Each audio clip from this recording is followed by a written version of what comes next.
घडामोडी.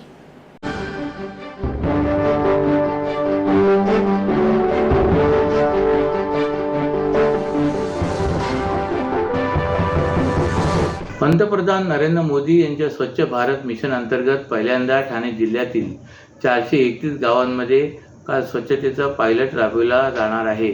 जिल्ह्यातील या गावांमध्ये एकाच वेळी लोकसहभागातून हा स्वच्छतेचा जागर केला जाणार आहे. डॉक्टर श्री नानासाहेब धर्माधिकारी प्रतिष्ठान, केंद्र सरकारचा पंचायती राज विभाग आणि ठाणे जिल्हा परिषदेच्या वतीने हा उपक्रम गावागावात राबविण्यात येईल, अशी माहिती केंद्रीय पंचायत राज्यमंत्री कपिल पाटील यांनी काल पत्रकार परिषदेत दिले. पंतप्रधान नरेंद्र मोदी यांनी 2047 पर्यंत भारताला विकसित राष्ट्र करण्याचे ध्येय ठेवले. भारताचा मोठा भाग हा ग्रामीण आहे.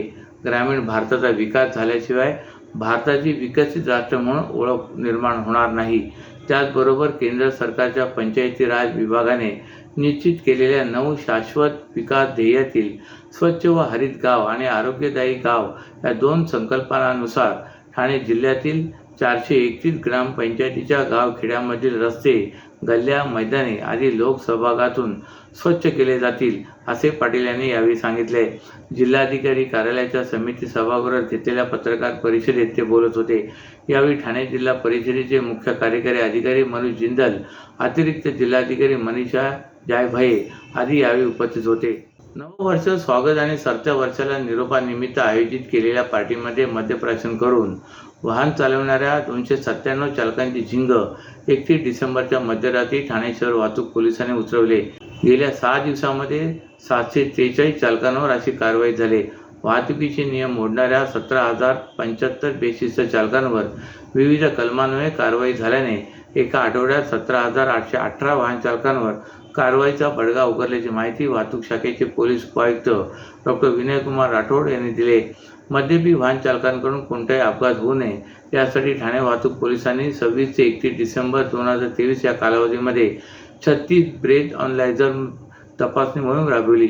9 वर्षाच्या पूर्वसंध्येला शहर आयुक्तालयाच्या ठाणे, भिवंडी, कल्याण आणि उल्हासनगर या विभागातील 18 युनिटमार्फत 31 डिसेंबर रोजी मोक्याच्या ठिकाणी नाकाबंदी केली होती. तीनाथ नाका, कॅडबरी, माजिवडा जंक्शन, भिवंडी, कल्याण आणि उल्हासनगर 80 ठिकाणी नाकाबंदी लावली होती.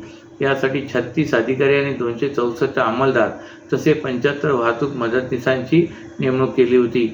सरत्या वर्षाच्या अनुषंगाने 26 डिसेंबरपासून ड्रंक अँड ड्राईव्ह विरुद्धच्या कारवायांना सुरुवात केली होती. 26 ते 31 डिसेंबर या कालावधीमध्ये 743 टळीरामांवर कारवाई झाली.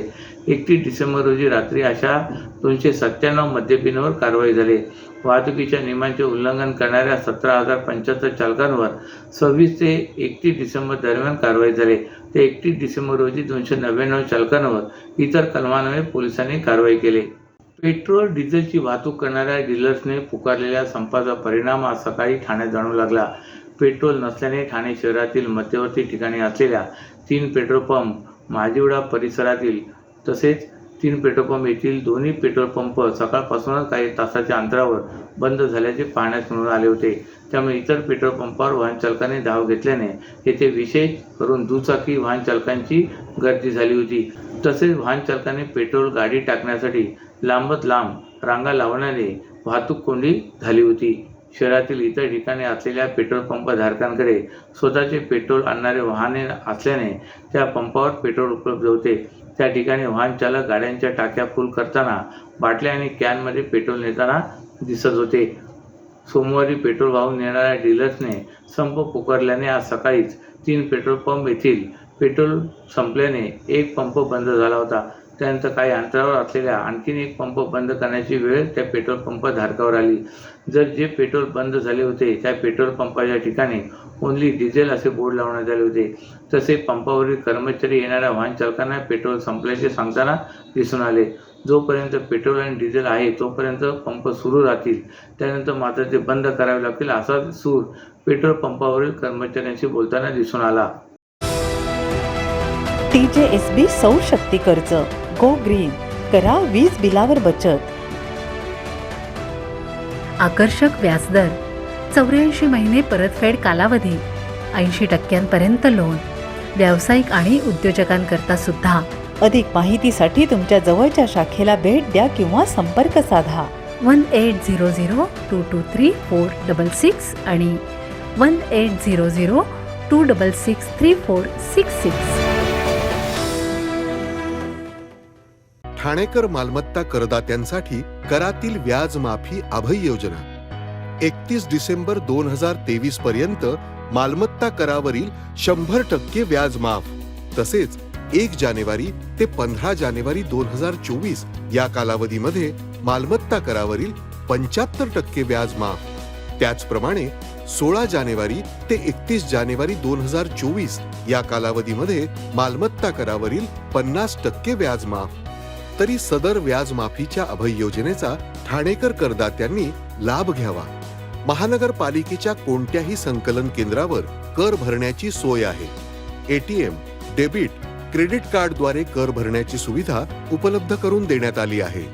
सोमवार ते शनिवार या दरम्यान सकाळी 10:30 ते सायंकाळी 5 वाजेपर्यंत संकलन केंद्राची वेळ असून करदात्यांच्या सोयीसाठी रविवारी संकलन केंद्र सकाळी 10:30 ते दुपारी 1:30 वाजेपर्यंत सुरू ठेवण्यात येत आहेत.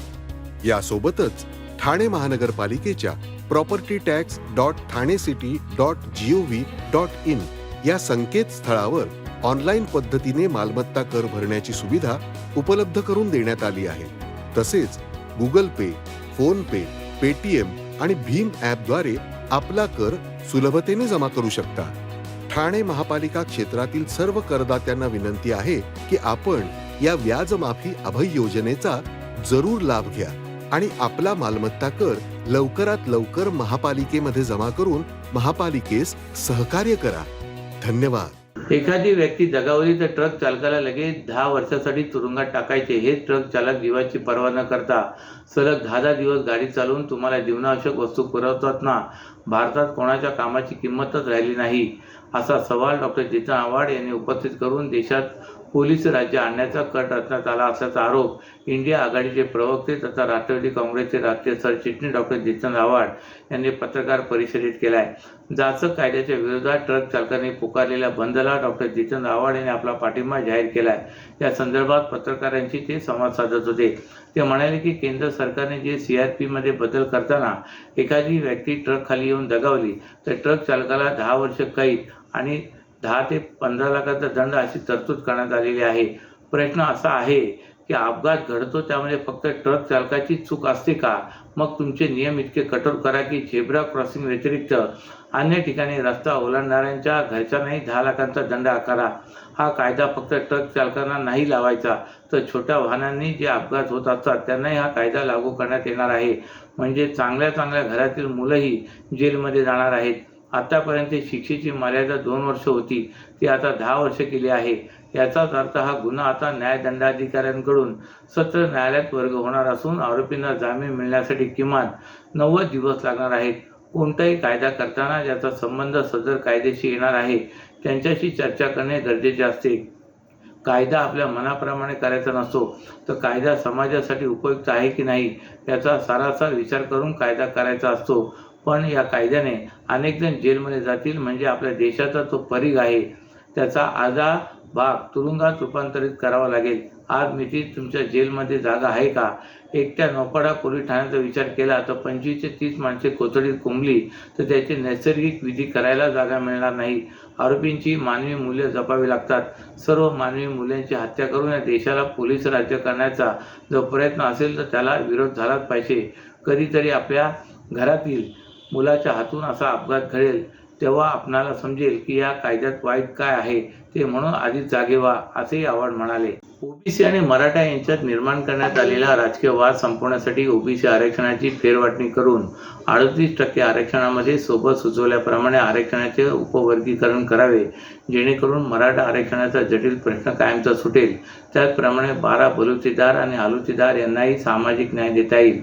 सर्वोच्च न्यायालयाच्या इंदिरा साहनी विरुद्ध भारत सरकार या न्याय निवाड्यामध्ये 9 न्यायाधीशांच्या खंडपीठाने अधोरेखित केले आहे की 92 प्रमाणे एखाद्या राज्य सरकारने ओबीसी आरक्षणामध्ये सब कॅटेगरीशन उपवर्गीकरण करून 38% आरक्षणाचे फेरवाटप केल्यास ते वैध राहील, न्यायोचित राहील.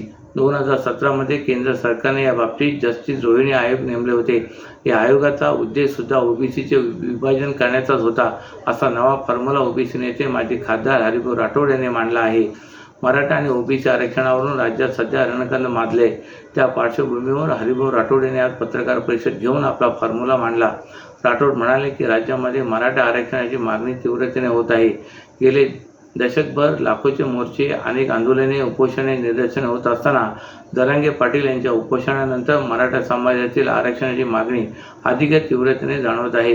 राज्यातील कायदा आणि सुव्यवस्था बिघडण्याची परिस्थिती निर्माण झाली आहे. सन 2016 व 18 मध्ये दोनदा राज्यात कायदा करून मराठा समाजाला आरक्षण देण्याचा प्रयत्न झाला, परंतु सर्वोच्च न्यायालयात या आरक्षणाला मान्यता मिळाली नाही आणि दोन्ही वेळी दोन्ही कायदे अवैध ठरवण्यात आले. तर ओबीसी आरक्षणाला धक्का न लावता संविधानिकरित्या आणि टिकाऊ आरक्षण देण्यात यावे. दरम्यानच्या काळात 12 बलुतेदार समाजाने सुद्धा ओबीसी आरक्षणातून स्वतंत्र आरक्षण द्यावे अशी मागणी सुरू केली. अलीकडेच केंद्र सरकारने पंतप्रधान नरेंद्र मोदी यांनी 12 बलुतेदार समाजाला विश्वकर्मा असे नाव दिले आहे. यामध्ये 13 जातींचा समावेश होतो. हा समाज परंपरागत व्यवसाय करणारा समाज म्हणून ओळखला जातो. राज्यातील आलुतेदार समाजापैकी तेली, माळी, भंडारी आणि आगरी या समाजाची सुद्धा मागणी पुढे आली असून मराठा समाजाला जर वेगळे आरक्षण सरकार देणार असेल तर त्यांचाही या प्रवर्गात वेगळ्या आरक्षणाची मागणी पुढे येत आहे, असेही हरिभाऊ राठोड यांनी सांगितले. तसेच राज्यातील एबीसी या प्रवर्गाला 2% आरक्षण राज्य सरकारने दिले आहे, परंतु हे देत असताना 50%च्या वर आरक्षण त्यांना दिले असल्यामुळे त्यांची सुद्धा मागणी 50%च्या आतील संविधानिक आरक्षण देण्याबाबतची आहे. त्याचप्रमाणे त्यांचे 2% आरक्षणाला एका व्यक्तीने आव्हान दिले असून मुंबई उच्च न्यायालयात हे प्रकरण विचाराधीन आहे.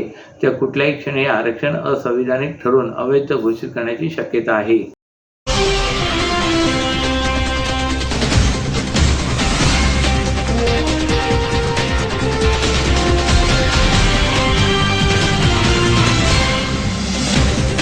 तर या होत्या आजच्या काही ठळक घडामोडी. तर पुन्हा भेटू याच वेळी याच ठिकाणी. ठाणे दर्पण या वृत्तवाहिनीचे प्रसारण YouTube वर पाहायला विसरू नका.